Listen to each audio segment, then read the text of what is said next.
The CEO invited me to lunch at a fancy restaurant right in the heart of the city, something that rarely happened in my 10 years working at Marshall Industries. For a brief moment, I had a gut feeling something was off, but I reassured myself that maybe it was just another lunch to discuss new company strategies. Something he and I often did. My name is Elijah. I just turned 39 this year, and for the past decade I poured nearly all my energy into building Marshall Industries' IT department into one of the top data security hubs in the automotive manufacturing industry. I hadn't intended to stay there long. At the time, the company had just suffered a major data breach, and I only planned to help out for a few months. Those months stretched into years. We sat at a window table, white tablecloths, artfully plated dishes, everything elegant and polished. But inside, I felt the exact opposite. Elijah Hareshna, Warren, our CEO, began with a polished smile. "You've done so much for Marshall. I've always appreciated your years of dedication." "I'm glad you recognize that," I replied, though my heart was pounding faster than usual. "We've built something truly solid together." "That's true," Warren agreed, avoiding my eyes. "But sometimes to move forward, we need fresh ideas. The company has decided to take a different direction with technology." I gently set my knife and fork down, the smile on my face freezing for a second. "What exactly are you saying?" "You're no longer going to be the head of IT," Warren said, speaking a little faster now, his gaze flickering with discomfort, though he tried to stay professional. "We've found someone to replace you, the chairman's nephew, Michael Harris. A brilliant young man who just graduated top of his class from Stanford." I suddenly felt my throat tighten, shock quickly hardening into a rage I struggled to contain. Michael Harris. The name sounded familiar. I'd heard the chairman casually mention him during a few board meetings, but I hadn't expected him to show up like this, taking my place. He's only 27, but incredibly creative, very in tune with emerging tech trends, Warren continued explaining, as if pitching a product. "The board believes Michael will take us further." "Take us further?" I repeated, my voice low, trying to keep the boiling anger out of it. "We just hit a record profit last year thanks to the security system my team and I built. It's the best in the industry, and you know that." "I know," Warren murmured, shifting uncomfortably. "But sometimes innovation means change. You'll have 4 weeks to transition your duties." "Just 4 weeks?" I let out a small, bitter laugh. "You think Michael can learn everything I built over 10 years in just 4 weeks?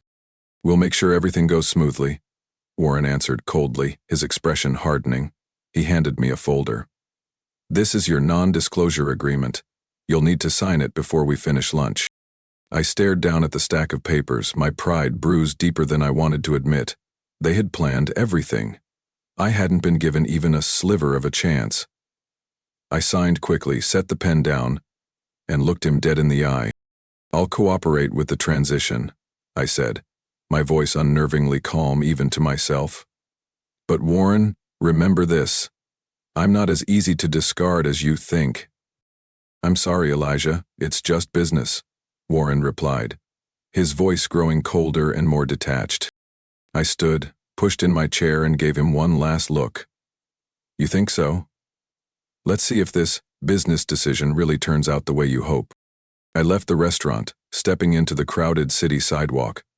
For the first time in 10 years, I had no idea what came next. But deep inside me, a fire had already been lit. I wasn't going quietly. Not a chance. Marshall Industries would soon realize they had just made the biggest mistake in the company's history. And Michael Harris, he'd learned the hard way that a polished resume can't replace battle-hardened experience and unwavering loyalty. They were about to regret everything. I didn't go back to the office that afternoon. Instead, I drove around the northern suburbs of Denver, the same neighborhoods where I first laid the foundations for Marshall Industries' data systems. In my mind, the memories played like an old, dusty reel. Only this time, the film was about to be torn apart and rewritten into an untested upgrade. 10 years ago, Marshall was just a mid-size auto parts manufacturer running on outdated computers and handwritten password logs. Their IT department was basically a fresh college graduate and a soon-to-retire technician neither of whom had any idea what to do when ransomware froze their entire supply order network. They hired me as a temporary solution. I came in planning to fix a few bugs, write a few patches, and move on. But once I saw the mess they called a system, I couldn't walk away. I didn't just patch it. I rebuilt everything. I spent the first 3 months practically living at the office, sleeping on couches, cleaning up with paper towels, surviving on instant noodles. I rebuilt the network infrastructure from scratch, implemented triple-layer security, and designed an internal monitoring system. Every script, every server blueprint, every backup, all hand-built by me. Nobody noticed then. No awards, no mentions in quarterly reports. But I didn't need recognition. I craved order. A system that worked flawlessly, in the dark, unseen but indispensable. After 2 years, I proposed building an official IT team. At first, they rejected it, citing costs. I told them, try calculating the cost if your system crashes for 3 days. A week later, I was approved to hire 5 people. That year alone, thanks to improved efficiency and fewer production errors, revenue grew by 18%. I recruited people overlooked elsewhere. Josh, a self-taught tech who used to fix printers. Melody, a single mom obsessed with Python coding. Troy, a brilliant guy who was born mute, but could type 140 words per minute. We worked tirelessly. And when people asked the secret to our success, I simply said, we listen. We listen to the machines. 3 years later, when Omaha's production line nearly collapsed due to a sudden temperature malfunction, it was the early warning system I'd built that caught it in 38 seconds. Losses were cut from an estimated $240,000 to nothing. The plant manager's report read, "Thank God Elijah built that self-monitoring system." I didn't get a bonus, but I earned trust. Warren started bringing me into strategic meetings. I was given authority over new tech purchases, staffing, and vendor negotiations. And for an entire decade, not one major system crash. Not one breach through my security layers. What I'd built wasn't just an IT department. It was the digital backbone of Marshall Industries. And yet, all it took was one Stanford diploma and a few glowing recommendations to replace me with a kid who had never spent a night fixing a system crash at 3 a.m., never stood alone in a frozen plant, checking server racks during a blizzard. Michael Harris might shine on paper, but I lived and breathed these machines. I knew how they breathed, how they broke, and how to save them when everyone else panicked and called tech support. What shocked me most wasn't the betrayal. It was the cold, calculated way they fired me. No internal meetings, no HR notifications, not even a farewell email, just a fancy lunch and an NDA. They were certain I would walk away quietly. They forgot one thing. I wasn't just a technician. I was the architect behind the very infrastructure, earning them hundreds of millions. And some things aren't written in the manuals. Nobody knew I had coded the final systems with unique personal algorithms, not to sabotage, but to protect. They could replace me, but they could never truly replace what I knew. That night, standing before my personal server in my basement, the one holding every original program I'd ever written for Marshall, I realized something. They thought they had control. They barely scratched the surface. I pressed the power button, the screen lit up, the familiar interface returned. Now, it was time to truly begin. I first started sensing something was wrong about 2 months before that fateful lunch with Warren. First, the leadership meeting emails stopped coming. Meetings I had always been invited to, even asked to lead. At first, I thought it was a technical glitch. I checked my email filters, my calendar settings. Everything seemed normal. Yet, the invites never came. Then came the restriction of my access to the strategic data repository, the shared folder that only Warren, 2 vice presidents, and I were authorized to access. One Monday morning, when I opened the folder to check the AI deployment plan for the production line, I was greeted with a short notification. Access denied. Permission revoked by administrator. I checked the system logs. Every change was labeled as an internal admin update. No signatures, no announcements, silent, cold, and completely intentional. I brought the matter to the internal IT administration department, the very one I had built, and found out that I was no longer the highest level administrator. My account had been downgraded from system architect to tech lead. I asked Dylan, a new employee who had joined the department 3 months earlier, "Do you know who approved the change to my access?" He looked confused. "I think it was approved by HR, based on instructions from higher-ups. Probably Warren." I didn't blame Dylan. He was just following orders. But deep inside, I knew someone was preparing for a total purge, and I was the first piece being removed. A week later, I found something that truly sent a chill down my spine. It was near midnight, and I was working late at the office, as I often did. While reviewing server access logs, I noticed a strange IP address accessing the directory containing the source code for the production monitoring system. The one I had handwritten and encrypted, never documented anywhere officially. I traced the IP address. It led straight to the 7th floor, the executive office area, accessible only to the CEO, the chairman, and a handful of top executives. The log clearly showed the account mharris_admin had been created 3 weeks earlier. I couldn't believe my eyes. Michael Harris, his name now, appeared in the system with maximum level access, including special security layers I had personally designed for emergency contingencies. He had been quietly studying everything. Every line of code, every protocol I'd built, even the disaster recovery plans. He wasn't just replacing me, he was copying me. I sat there for a long time, staring at the blinking cursor. The only sounds were the cooling fans and the hum of server racks outside the glass wall. A part of me wanted to get up, storm into Warren's office and demand answers. But the other part, the one that had survived a brutal divorce, rebuilt a system from ashes, chose silence. I needed to see the full picture. I needed to know just how deep this ran. The next day, I called Claire, the head of HR, to inquire about the rumored restructuring. She was polite but evasive. "I think you should speak directly with Warren. Some changes are under review, but nothing is official yet." I asked, "Has Michael Harris already been onboarded into our internal systems?" Claire hesitated. "I can't confirm that, Elijah. I'm sorry." I didn't need her confirmation. I already knew more than anyone else at the company. That evening, I fired up my personal server and began backing up everything I had ever written, not the deployed versions at Marshall, but the originals. Pure, unedited, independent of their infrastructure. I rewrote all operational documentation, in a way only I could fully understand, and stored it somewhere unreachable. Every seasoned programmer knows an unwritten rule.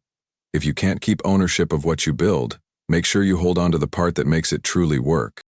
Marshall could keep the system, but could they keep its soul?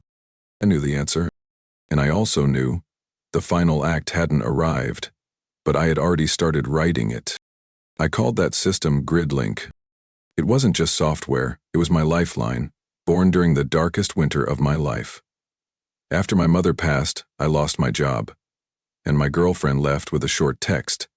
In the freezing cold of my dad's old garage, I sat for days, hammering away on a dying laptop.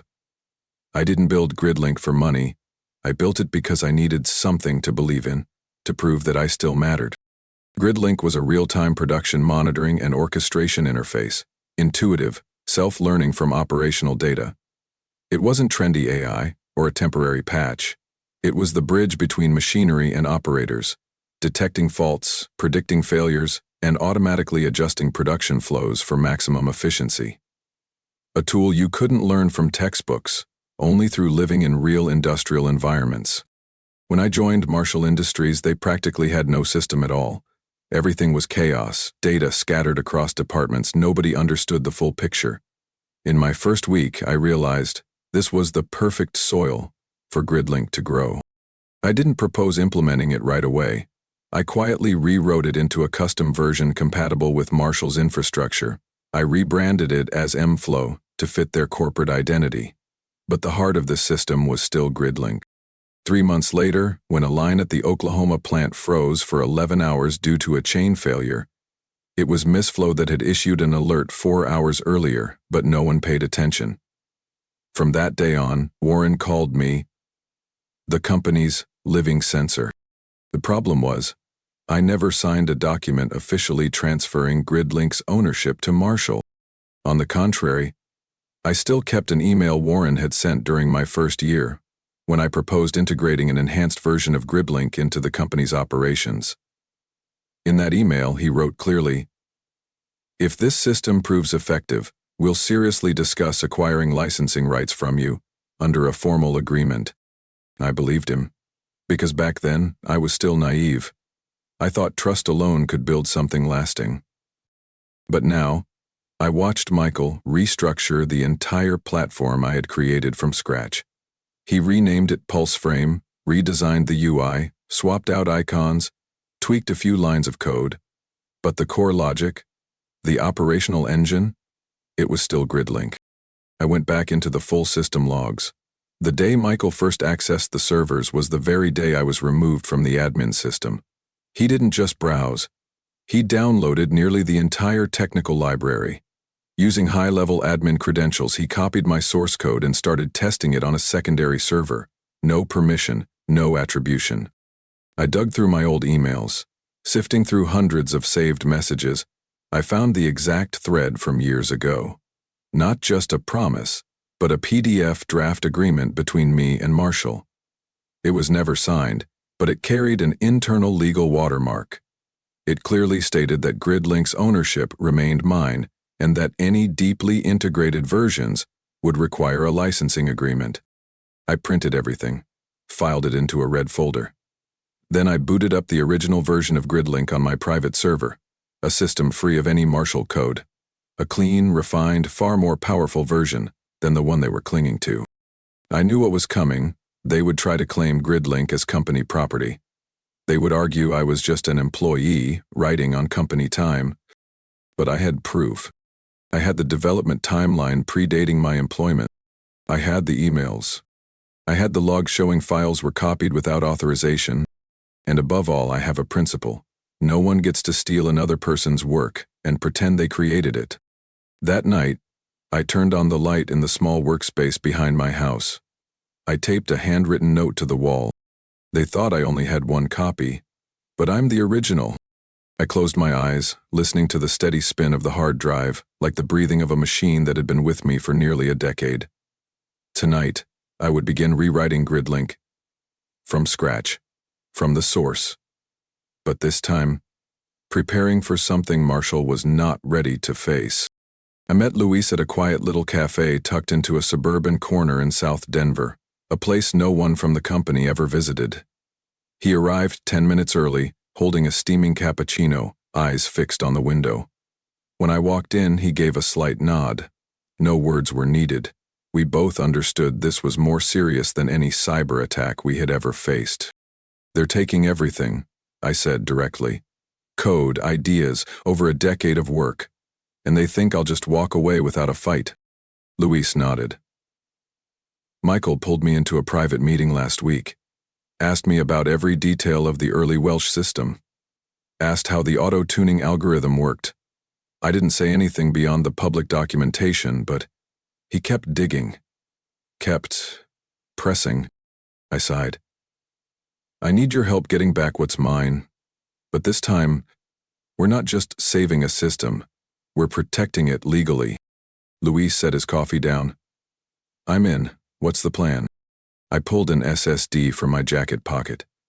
"This is the original version of GridLink, developed before I ever stepped foot inside Marshall. It includes full code logs, timestamps, and a video recording of me building it on my old laptop." Luis blinked, clearly surprised. "You've kept it this whole time?" "I believe in what I create, and I knew one day it would need defending." After the meeting with Luis, I reached out to Vanessa, head of operations, the only person besides me who had ever touched the core logic of GridLink.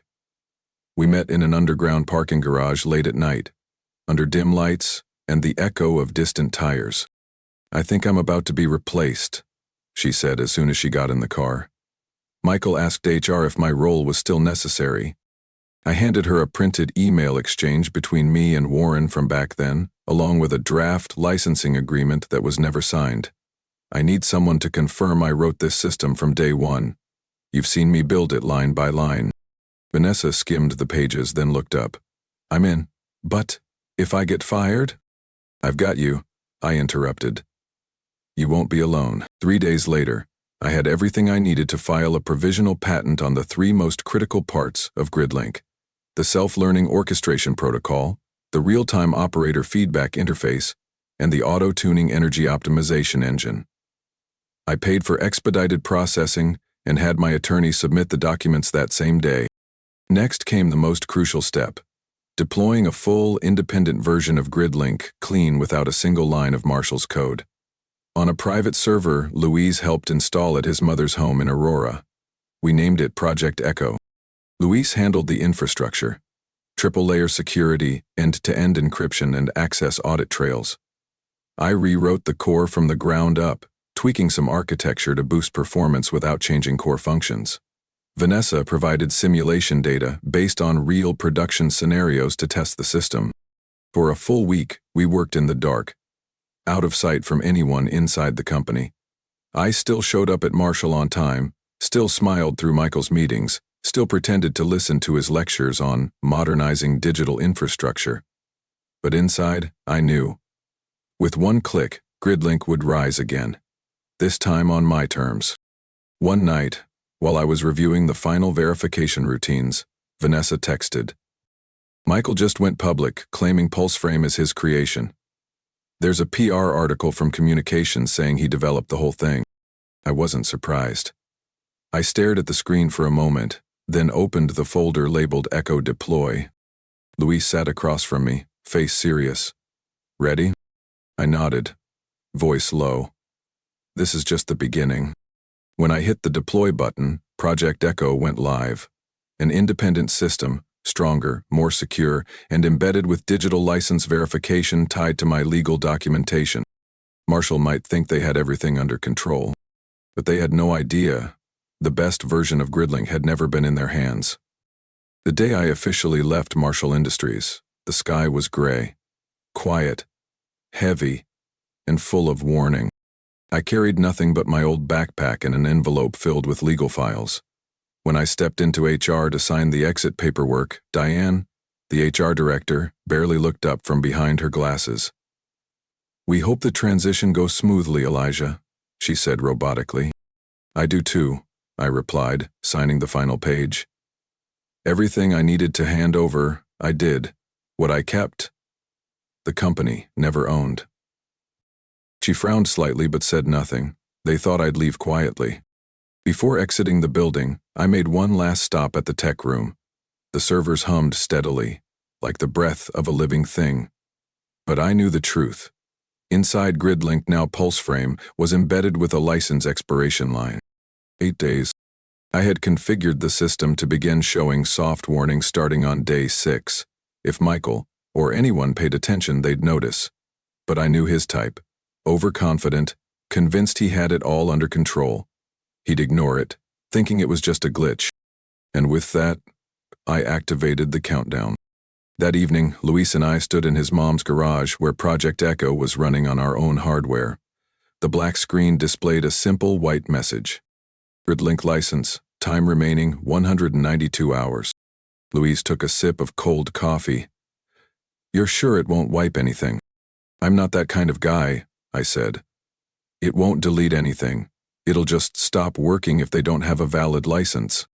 And if they want it back up, I'll be waiting by the phone.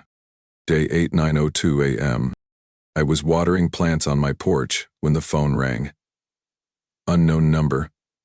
But I already knew. The voice on the other end was tight, anxious.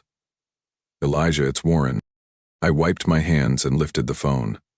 Well, if it isn't my old boss on a beautiful morning. What's the occasion? The Kansas line just went down. The entire system is showing a license failure. What did you do? I stepped inside, poured a glass of cold water. I didn't do anything. The system is just enforcing the license terms. Per the 2014 agreement draft you signed. You can't be serious, Warren exhaled. You're tanking the company. I'm protecting my intellectual property, I replied calmly, and I'm happy to relicense it if Marshall agrees to the proper terms. Caleb Dewalt. I looked out the window. The sky had cleared since morning. 3 things. First, formal recognition as the creator of GridLink in all internal and public documents. Second, appropriate licensing compensation. And third, an NDA acknowledging that the system failure had nothing to do with me, because I warned you 8 days ago. Silence. Almost 30 seconds. Then Warren whispered, I'll call you back.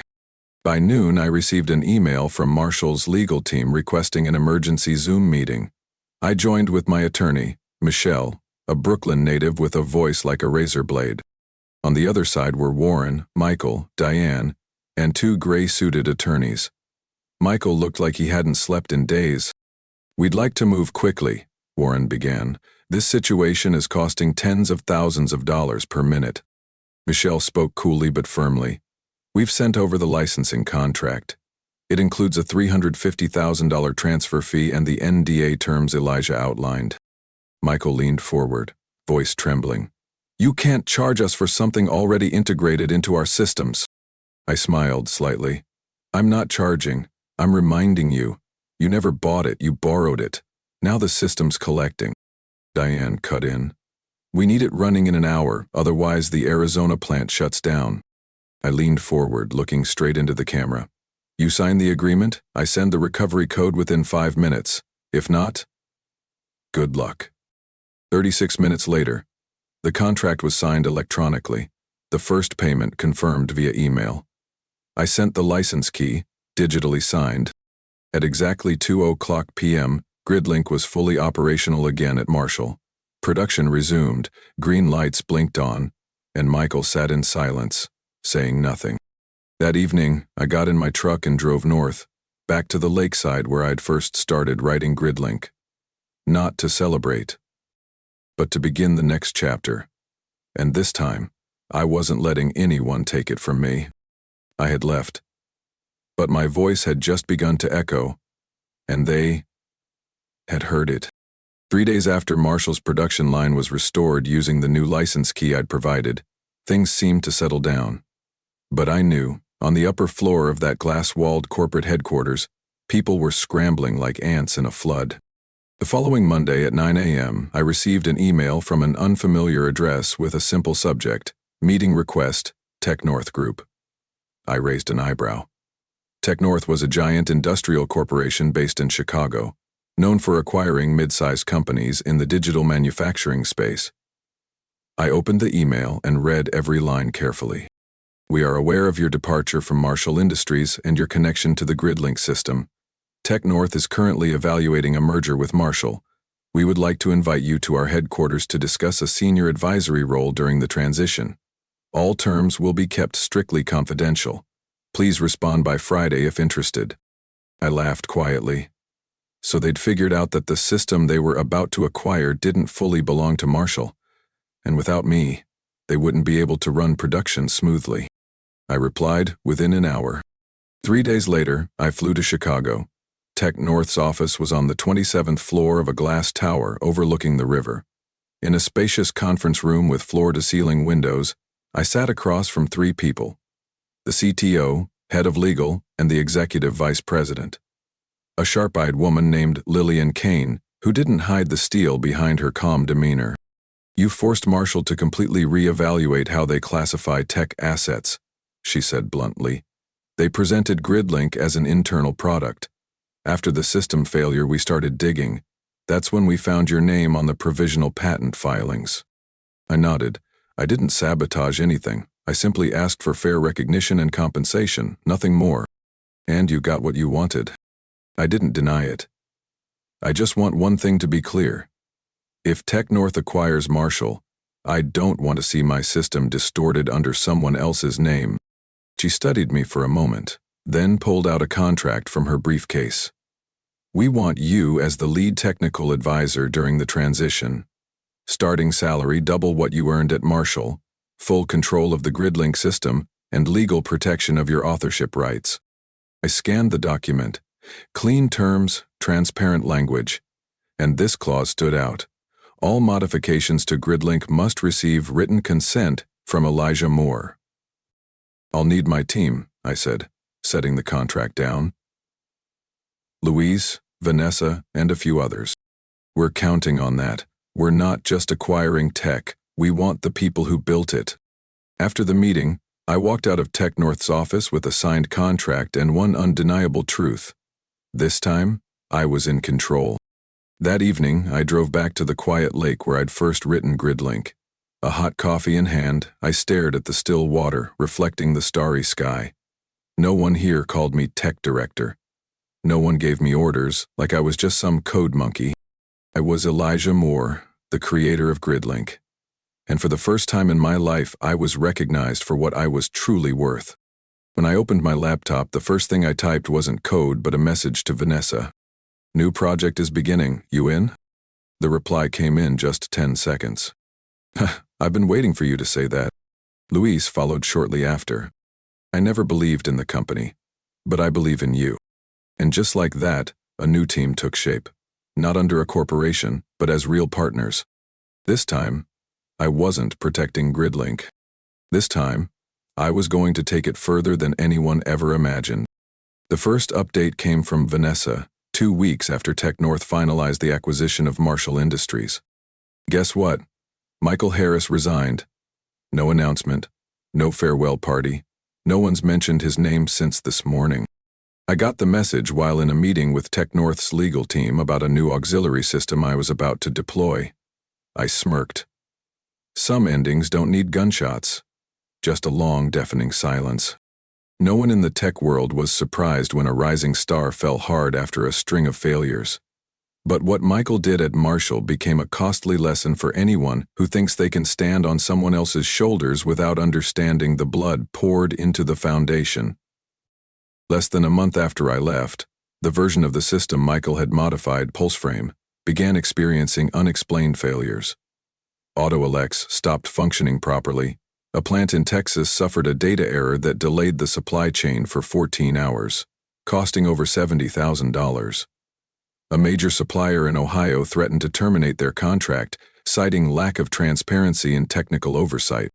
And the worst came when the main branch's performance report system began producing metrics no one could interpret.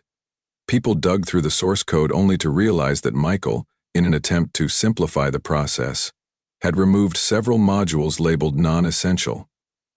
One of them contained a silent error calculation routine crucial for the auto-tuning algorithm. That code, of course, was mine. No one from the IT team defended Michael. No one even reacted when the news of his departure was shared via a single internal line. Michael Harris will be pursuing other opportunities aligned with his personal goals. In truth, he didn't leave. He was quietly pushed out. No trace left on Marshall's leadership page. I got a call from Vanessa a few days later. You won't believe this, she said, half amused, half smug. Yesterday, Michael cleaned out his desk. A new hire asked, "Who is that guy with brown hair who used to sit over there?" And no one could remember his last name. I chuckled. Paper houses collapse in the rain. As for Warren Preston, Marshall's former CEO, his ending was even more bitter. Tech North, while discreet and polite, never allows a former CEO to retain real control after a messy acquisition. He was given an honorary title, Senior Strategic Advisor. His office still existed, spacious and well-furnished. But no one reported to him. No one needed his approval. It was a symbolic role, isolated on a lower floor, far from operations and decision-makers. One afternoon I ran into Warren in an elevator while visiting Tech North's new deployment team at the old Marshall HQ. He stepped in looking worn out. His once expensive suit was now wrinkled and tired. "Elijah," he greeted, voice raspy. "Heard you're doing good work with the new team." "I'm just doing my part," I replied, locking eyes with him. "What happened?" "Wasn't how I wanted it to go," he admitted, sounding more like a stranger than a former boss. "Hail." I said nothing. Some apologies, when too late, lose all their weight. The elevator stopped on my floor. Before stepping out, I turned back to him one last time. I was the backbone of this company. You knew that. It's just a shame you chose to break it instead of protecting it. He didn't respond. I walked away, leaving him alone in that cold elevator, still descending to a lower floor. That's what I've learned from it all. Not everyone collapses like a crumbling building. Some people fall quietly, step by step, floor by floor, until there's no one left standing beside them. And then, they're forgotten. One early spring morning, I woke up in my small cabin by Silver Pine Lake, about a 3-hour drive from Denver. No honking, no meetings, no hundreds of unread emails waiting. Just birds chirping outside the window, the breeze whispering through old pine trees, and the smell of fresh coffee in the warm little kitchen from the night before. I bought this cabin right after my contract with Tech North ended, not to run from the world, but to rebuild one on my own terms. Gridlink still runs, but now it's the foundation of an entirely new company, Link Core Solutions, an industrial systems consulting firm I founded myself. No shareholders, no fake CEOs, no office politics, just people who understand the value of good technology and the importance of working with integrity. Vanessa was the first to join. She left Marshall 2 weeks after the Tech North acquisition. Louis followed soon after. Then came Trevor, the guy who once rebuilt the entire internal communications system. After 6 months, we had a team of 8, 5 of whom were from my old IT crew. We worked remotely, held meetings on a private server I set up, and gathered once a month at the cabin, where I'd converted the basement into a command hub. Everyone had a role, no titles, no private offices. Every decision was transparent, every contribution respected. We didn't do flashy ads. We didn't chase giant contracts. But those who had worked with Gridlink or seen it save a plant from total shutdown came to us. In the first 3 months, we signed 3 contracts. By month 6, that number had grown to 11. Today, we're the strategic consultants for 4 major manufacturers across California, Oregon, and Texas. And not once have I lost sleep worrying someone might steal my work again. One July afternoon, I was sitting at a small diner near the cabin, the kind of place where the owner still remembers I like a sprinkle of cinnamon in my coffee, when the door opened and a familiar figure walked in. Warren Preston. No more Armani suit. No more swagger of a man in charge. He wore a checkered shirt, khakis, and a faded ball cap. His eyes were sunken, his face worn. Nothing like the man who used to stand so confidently in boardrooms. He spotted me right away, hesitated for a moment, then walked to my table. "Elish?" He nodded. "Didn't expect to see you here." "Small world," I shrugged, sipping my coffee. "Have a seat." He did, removed his hat, still had that guarded look, like he was bracing for a final blow. But I didn't hate him anymore. Hate fades when you've outgrown the ones who tried to bury you. "I've heard about Link Core," he said. "You and your team, you've done well. We're not chasing fame, just doing what's right." He paused, then exhaled. "You won." I met his eyes. No smile, no gloat, just the simple truth. It wasn't about winning, Warren. I'd just reclaimed my worth, something you should have seen from the start. He didn't argue, didn't defend himself, just nodded slowly. I ordered him another coffee and we sat in silence, not bitter, just the quiet understanding that a chapter had closed. That evening, back at the cabin, I sat on the wooden porch with my laptop. On screen was the blueprint of a new system, a machine learning platform for small factories to optimize processes without multi-million-dollar investments. I named it Sprout. Small but powerful, just like my beginning. Louis sent a message. "Team meeting next week. Vanessa's bringing a new engineer. Promising one." I smiled and typed back, "Just bring almond cookies?" Out on the lake, the moon shimmered on the water. Cool wind danced through the trees. I was once a discarded cog. Now I build the whole machine. And freedom, it turns out, isn't about walking away from the old place. It's about living fully in what you've created. My story isn't over. It's only just begun. Elijah's journey is a powerful reminder that true value doesn't come from titles or temporary recognition. It comes from what we quietly build with passion and perseverance. In a world where loyalty is often traded for convenience, the most important thing is knowing who you are and what your creation is truly worth. Elijah didn't just reclaim ownership of his work. He found freedom, the kind no company can ever buy. What do you think about Elijah's journey and the choices he made? Share your thoughts in the comments below, and don't forget to follow the channel for more inspiring stories about life, family, and the values that matter most.